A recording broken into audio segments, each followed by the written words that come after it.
Mən Rafiq Eyvazov 1968-ci ildə Zərdab şəhərində anadan olmuşam. Şəhər bir sayılı orta məktəbində təhsil almışam, Sovet ordusunda hərbi xidmət keçmişəm.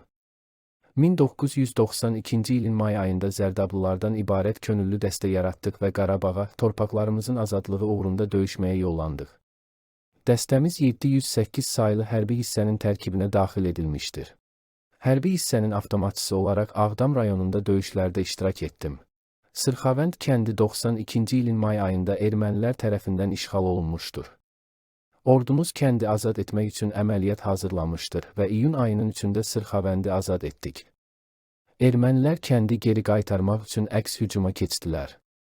Kəndin müdafiəsində aparılan döyüşlər mənimlə yanaşı bir neçə Zərdablının da son döyüşü oldu və bizə də şəhidlik zirvəsinə ucalmaq nəsib oldu.